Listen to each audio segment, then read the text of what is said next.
Assalamualaikum warahmatullahi wabarakatuh.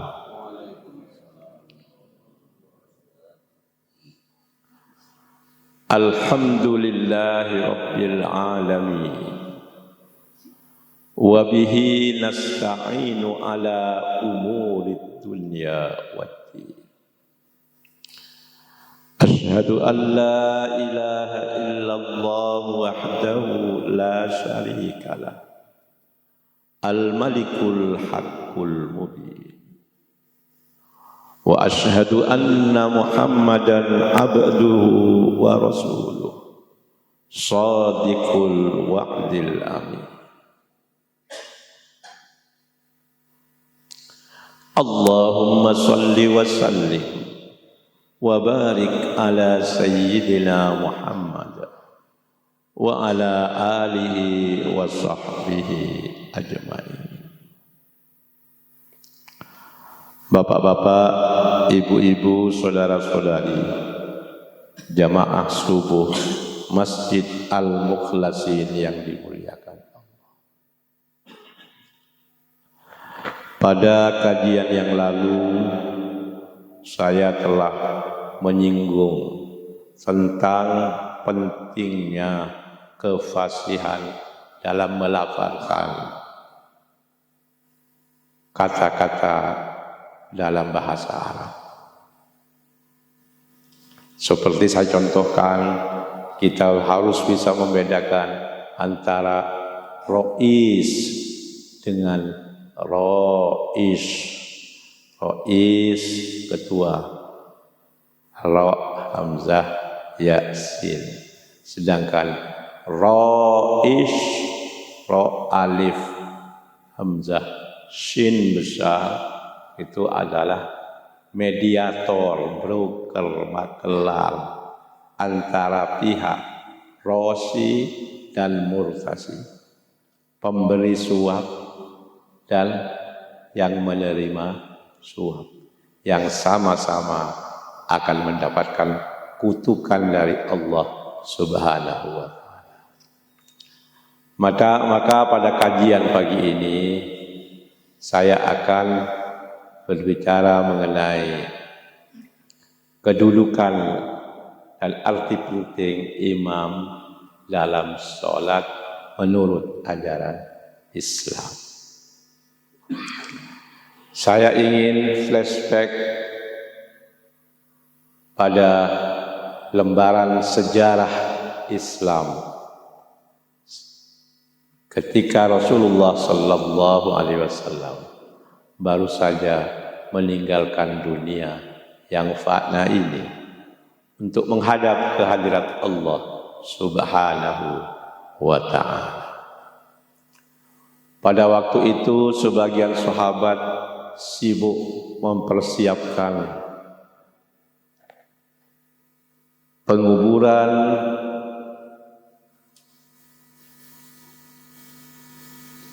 penyucian baginda Rasulullah sallallahu alaihi wasallam. Tapi sebagian sahabat Rasulullah yang lain sibuk membicarakan mengenai suksesi, mengenai peralihan kepemimpinan. Muhammad sallallahu alaihi wasallam sebagai seorang nabi dan rasul tidak bisa digantikan. Karena itu sudah ketetapan hak prerogatif dari Allah Subhanahu wa ta'ala, yang dengan tegas dalam berbagai ayat Al-Quran dan hadis-hadis Nabi menegaskan bahwa Muhammad sallallahu alaihi wasallam adalah khatamul anbiya'i wal mursalin, khatamun nabiyyin. Khatam itu penutup dari para nabi dan rasul, penutupnya para nabi. Tidak ada lagi nabi setelah Muhammad sallallahu alaihi wasallam. Itulah keyakinan kita kaum ahlus sunnah wal jamaah. Yang perlu digantikan itu bukan kerasulan atau kenabiannya, tapi yang perlu digantikan adalah kepemimpinan beliau dalam komunitas kaum muslimin, komunitas umat Islam yang sudah berkembang sedemikian rupa di Madinah setelah beliau hijrah dari Mekah. Menghadapi masalah suksesi kepemimpinan Rasulullah Muhammad sallallahu alaihi wasallam, timbul perdebatan yang cukup sengit di antara para sahabat Nabi. Mereka berkumpul di suatu tempat yang bernama Saqifah Bani Sa'idah. Masing-masing mereka memiliki perspektif sudut pandang yang berbeda-beda. Pada garis besarnya ada dua kelompok besar, kelompok mainstream dalam menanggapi masalah suksesi, yakni antara kaum muhajirin dan kaum ansar. Kaum muhajirin ini adalah para sahabat yang telah masuk Islam di waktu Nabi Muhammad berada di kota Mekah. Mereka kemudian berhijrah, muhajirin berhijrah bersama-sama Nabi dan para sahabat yang lain ke Madinah yang pada waktu itu dikenal dengan sebutan atau nama kota Yathrib, yang kemudian berubah menjadi Al-Madinatul Munawwarah. Masing-masing kedua pihak ini punya argumen yang cukup kuat. Kaum muhajirin merasa mereka lah yang paling berhak menggantikan kepemimpinan Rasulullah Muhammad sallallahu alaihi wasallam. Mereka berargumen bahwa Islam itu lahir di tengah-tengah mereka di kota Mekah, maka kepemimpinan Rasulullah terhadap umat ini selayaknya dipegang oleh para sahabat dari kaum muhajirin. Tidak kurang kerasnya argumen yang dikemukakan oleh kaum Ansar, para penolong Rasulullah Muhammad sallallahu alaihi wasallam dan kaum muhajirin ketika mereka berada di Madinah. Yang memang karena bantuan mereka ini, karena peran mereka ini, Islam bisa berkembang dengan sangat pesat di kota Madinah. Maka karena mereka merasa yang membesarkan Islam ini, mereka juga merasa berhak untuk mendapatkan kedudukan sebagai suksesor, sebagai pengganti dari Rasulullah Muhammad sallallahu alaihi wasallam. Adu argumen terjadi sampai-sampai ada yang ingin menengahi dengan mengatakan, kalau begitu minna amirun wa minkum amirun. Kenapa sih harus ramai-ramai? Sudahlah, khalifahnya pengganti Nabi itu 2 orang saja. Satu diambil dari kalangan kami, kaum muhajirin atau kaum ansor, yang satu diambil dari kaum ansor atau kaum muhajirin. 2 saja, kenapa sih susahnya? Kita mencatat dalam sejarah Islam bahwa pada akhirnya argumen yang diterima dan mengakhiri kemelut ini adalah argumen yang dikemukakan oleh Sayyiduna Umar bin Khattab radhiyallahu anhu.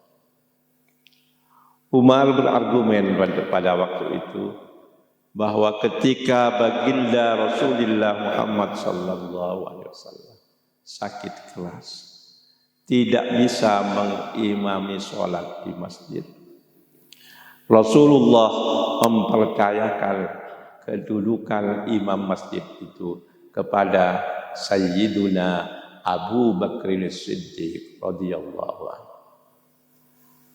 Abu Bakarlah yang dipercaya oleh baginda Rasul untuk menjadi imam menggantikan beliau. Lalu muncul ucapan yang sangat monumental dari Sayyiduna Umar bin Khattab. sehubungan dengan pencalonan Abu Bakar ini. Apa kata beliau? Umar berkata, radiyahu Rasulullah sallallahu alaihi wasallam lidinina afala nardahu lidunyana. Rasul saja sudah merelakan, menyetujui, meridhoi Abu Bakar itu untuk urusan agama kami, untuk urusan imam sholat, untuk urusan akhirat. Rasulullah meridhoi Abu Bakar. Afala nardahu lidunyana. Masa kita ini tidak meridhoi Abu Bakar untuk urusan dunia kita, untuk urusan akhirat saja Nabi ridho, apalagi untuk urusan dunia. Itulah argumen Sayyidina Umar yang tampak sangat sederhana, tapi mampu membungkam terjadinya perdebatan lebih jauh.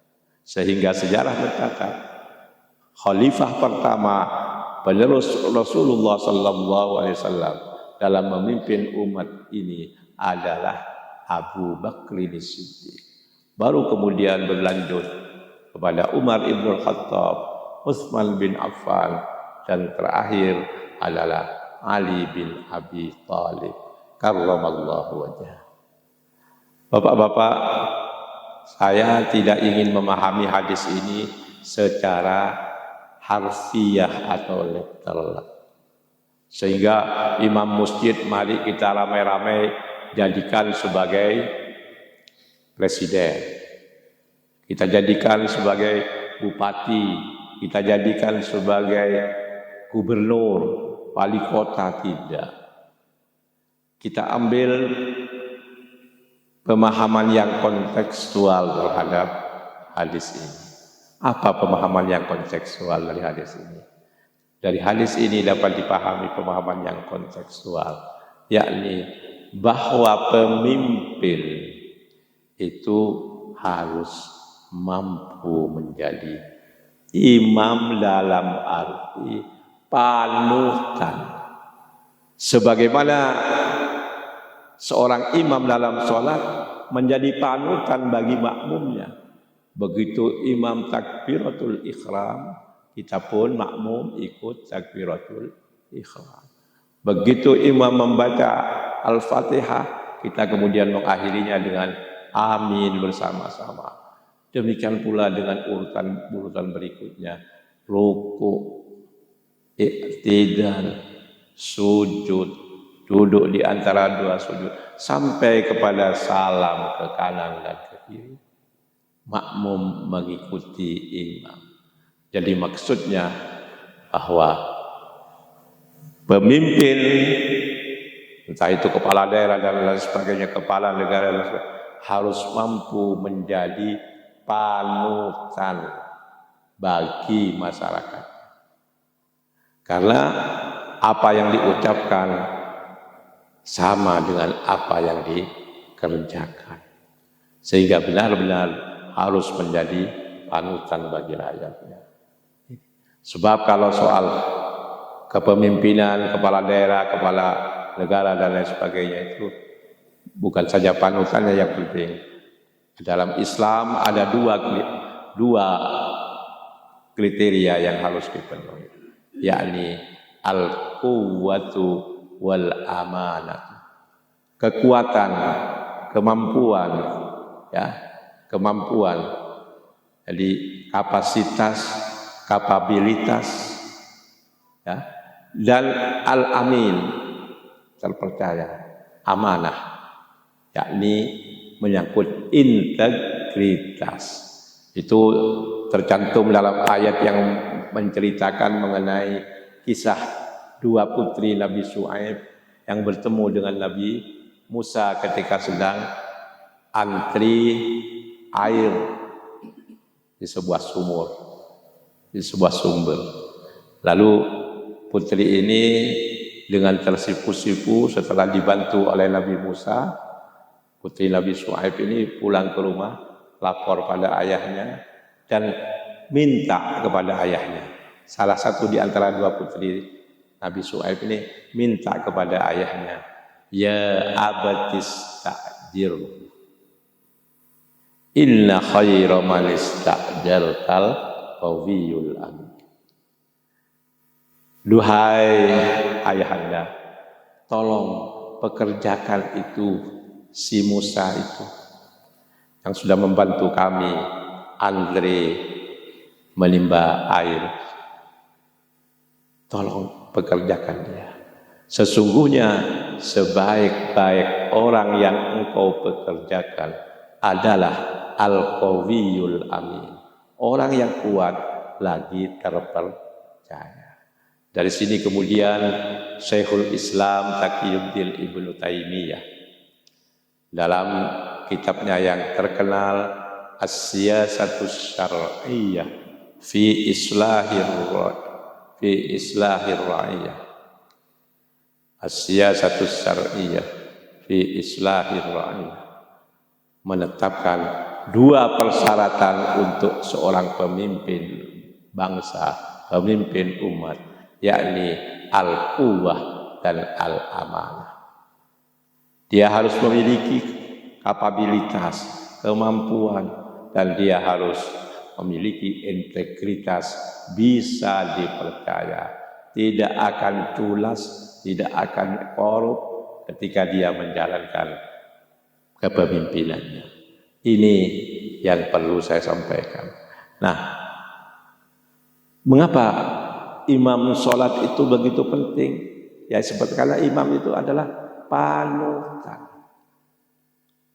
Oleh karena itu dalam fikih Islam, dalam kitab-kitab fikih Islam ada pembahasan khusus mengenai siapa yang paling berhak untuk menjadi imam. Ada pembahasan mengenai al-haqqu bil imamah, orang yang paling berhak untuk menjadi imam. Dikatakan misalnya dalam kitab-kitab fikih, al-haqqu bil imamati al-aqra li kitabillahi ta'ala. Yang paling berhak menjadi imam adalah orang yang paling aqra, paling qori, paling baik bacaannya terhadap kitabullah, terhadap Al-Quran. Fa inistawau, jika mereka semuanya sama, bacaannya sama-sama bagus, maka dikatakan di sini yang paling ya, Mas, salah Mas.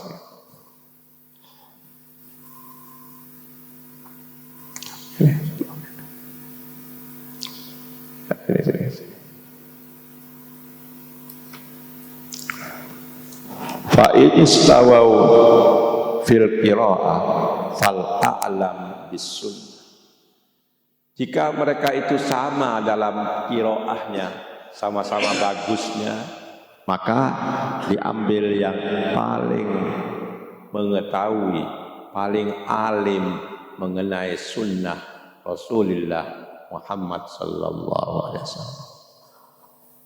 Fa in istawa, kalau dalam hal kealimannya ini juga sama-sama pinternya memahami sunnah Rasul, maka fal aqdamu hijratan, maka yang paling dahulu hijrahnya, tidak hijrah dari Mekah ke Madinah belakangan, tapi yang paling awal. Fa in istawa, baru kalau masih sama juga, barengan hijrahnya, barengan juga, sama-sama senior, baru fal akbaru silna, baru yang paling tua, yang paling besar umurnya, alias yang paling sepuh. Inilah ajaran Rasulullah Muhammad sallallahu alaihi wasallam. Seperti diungkapkan dalam sebuah hadis riwayat Imam Ahmad, riwayat Imam Muslim, dari sahabat Ibnu Mas'ud radhiyallahu anhu. Qala Rasulullah sallallahu alaihi wasallam. Rasulullah sallallahu alaihi wasallam bersabda, ya ummul qauma aqra'uhum li kitabillah. Mengimami sebuah kaum adalah orang yang paling qori terhadap kitabullah, yang paling baik bacaannya. Fa in kanu fil qiraati sawaan, jika mereka itu dalam hal qiraat sama, fa a'lamuhum bis sunnah. Fa in kanu fis sunnati sawaan, fa aqdamuhum hijratan. Fa in kanu fil hijrati sawaan, fa aqdamuhum sinna. Ini hadis yang menjadi pedoman para ulama dalam menetapkan peringkat-peringkat orang yang berhak menjadi imam. Nah, di Jogja ini seringkali kita jumpai masjid-masjid yang tidak memperhatikan masalah siapa yang berhak menjadi imam. Sehingga orang yang bacaannya kurang baik, bahkan dijuluki pelo, bisa menjadi imam untuk sholat jahriyah, sholat maghrib, isya maupun subuh. Ini sebetulnya tidak sesuai dengan apa yang dituntunkan oleh baginda Rasulullah Muhammad SAW. Karena kalau imam itu tidak fasih dalam melafalkan ayat-ayat Al-Quran yang berupa surat Al-Fatihah, surat-surat pendek atau surat sebagian dari surat panjang, itu akan mempengaruhi terhadap kehusuan makmum. Saya punya teman yang sangat akrab dulu, satu jurusan dengan saya ketika kuliah di IAIN Sunan Kalijogo atau sekarang UIN Sunan Kalijogo. Ia ini orang Makassar. Bacaan Qur'annya itu saya kalah. Bagus sekali bacaan Qur'annya. Tapi beliau ini punya kelemahan, sering latah. Latah, ada orang berbicara gitu, dia ikut terpancing berbicara seperti mengulangi pembicaraan gitu. Sehingga atau mengomentari. Sehingga pada suatu hari saya pernah punya pengalaman lucu dengan teman ini. Teman ini bersama-sama saya satu rombongan sekitar 10 orang mendapatkan jadwal ujian membaca kitab. Kitabnya kitab tafsir, yakni tafsir Al-Manar, karya dari As-Sayyid Muhammad Rashid Ridha berdasarkan metode penafsiran gurunya Al-Ustadzul Imam As-Syekh Muhammad. Ketika dia sedang membaca dengan begitu serius, tiba-tiba ada tamu nyainya, beberapa orang nyai dari luar kota. Lalu terlihat oleh Pak Ali, Kiai Haji Ali Maksum, dosen kami di Fakultas Syariah jurusan tafsir dulu. Yang nama itu nama terkenal di Jogja, yakni yang memimpin pondok pesantren Kerapia. Pak Ali panggilannya, ini melihat tamu yang datang, langsung memanggil putrinya. Gelo, teman saya ini karena latah ikut manggil juga, gelo katanya. Sehingga Pak Ali ketawa terpingkal-pingkal melihat paniknya teman saya ini. Itu sebetulnya di samping latah dia panik karena harus membaca dengan benar, takut tidak lulus ujian kan begitu ya. Nah, teman ini suatu ketika bersama saya ada acara di Kaliurang.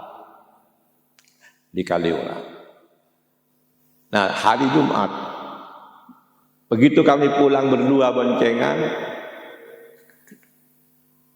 masuk waktu sholat Jumat atau zuhur, Maka kami mencari masjid di pinggir jalan. Ketemu. Nah, untungnya masjid sudah penuh, kami di belakang.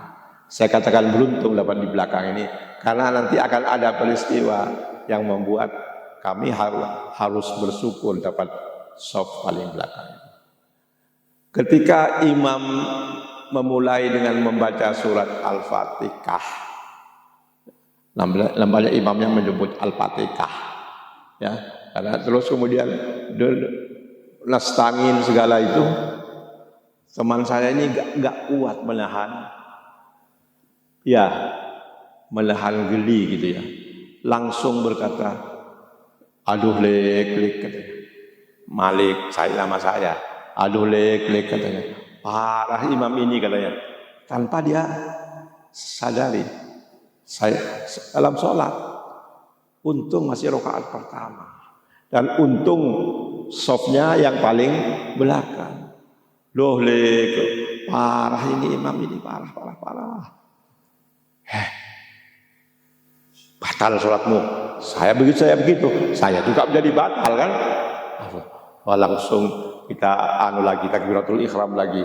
Akhirnya sholat kami. Dalam sholat itu terus terang saja, saya menjadi tidak khusyuk karena ingin cepat-cepat nanti begitu salam ingin segera keluar, takut dianu oleh jamaah. Itu Pak. Jadi pentingnya imam itu fasih itu di situ. Makanya menjadi pelajaran bagi kita yang di Jogja ini untuk berhati-hati. Sekarang kecenderungan untuk mencari imam yang bagus itu sekarang sudah nampak sekali. Ada yang menggaji khusus para hafidz, orang yang hafal Quran. Hafalannya banyak, kemudian bacaannya juga fasih. Nah, ini memang sesuai dengan tuntunan baginda Rasulullah Muhammad sallallahu alaihi wasallam. Mudah-mudahan ini dapat menjadi bahan renungan kita, ya, bahwa dalam Islam kedudukan imam dalam sholat itu sangatlah penting. Semoga bermanfaat bagi kita bersama. Amin ya mujibas sa'ilin. Wa akhiru da'wana anil hamdulillahi rabbil alamin. Wallahul muwaffiq wa huwal musta'an wa alaihi tuklan. Wassalamu alaikum warahmatullahi wabarakatuh. Waalaikumsalam.